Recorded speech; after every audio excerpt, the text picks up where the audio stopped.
March 1904, Athens, Georgia. The dream was a lie. She was in Georgia, not Blessing. Staring out the window did nothing to calm the butterflies rampaging in her middle. Astrid tried swallowing, once, twice. No matter, they continued to spiral and cavort. She laid a hand on her diaphragm and closed her eyes. Please, Lord, fill me with your calm and peace. A throat being cleared behind her caught her attention. She turned, swallowed again, and smiled. At least she hoped she smiled. Dean Highsmith will see you now. The young man needed to loosen his collar. He appeared to be near to strangling. Thank you. Come this way. He motioned her to accompany him, opened a heavy carved door, and escorted her in. Dr. Bjorklund to see you, sir. Stiff, regal, he might have been a herald to a king. Were they always this formal? Astrid gave the book-lined room a quick glance, her attention snapping back to a huge map of the continent of Africa on one wall. She skipped over that and focused on the silver-haired gentleman behind a handsome desk of some dark wood she did not recognize. He stood and came around the end of the desk, a hand held out in greeting. Welcome, Dr. Bjorklund. I am exceedingly glad and grateful you decided to join us. He shook her hand, his washed blue eyes staring directly into hers, as if seeking her soul. Please, be seated and tell me about your journey. He motioned her to a leather-winged chair in front of a cheery fire. Marlin, please bring us tea. He paused. Unless you would prefer coffee. When Astrid shook her head, he finished. And make sure Cook sends up some of her pecan cookies. They might be a special treat for this northerner we have with us. Thank you, sir.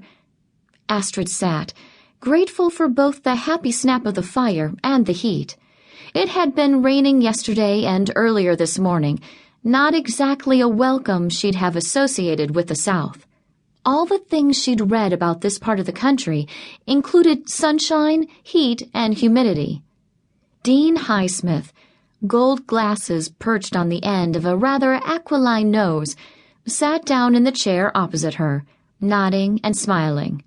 I received your application with enthusiasm. Reverend Schumann is an old friend of mine, and he has been raving about you. He paused for a moment. I must say, you look amazingly young for a person of your accomplishments. I understand that, and yes, my youth has caused some to doubt my ability. I wonder why that is, that we do not expect a lovely young woman to be involved in the medical field. Stereotypes are sometimes difficult to overcome.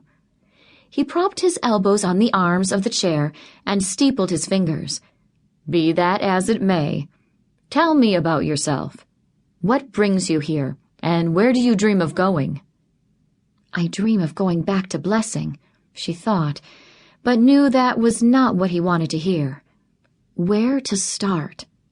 I grew up in a very small town in North Dakota, the daughter of Norwegian immigrants who homesteaded there. My mother is a gifted healer. She took care of all those that she could and developed quite a pharmacopoeia of herbs and natural medicines, gaining her knowledge from the native people, her mother's training, and a dependence on God to guide and continue her efforts. She sounds like an admirable woman. She is. Because I was interested in what she was doing, I sometimes accompanied her on calls, helped her forage and preserve her simples, as she called them, and learned by observation. My brother married a physician, and when he brought Dr. Elizabeth to Blessing, my mother stepped back so that the people would go to a more formally or scientifically trained doctor and accept her into the community.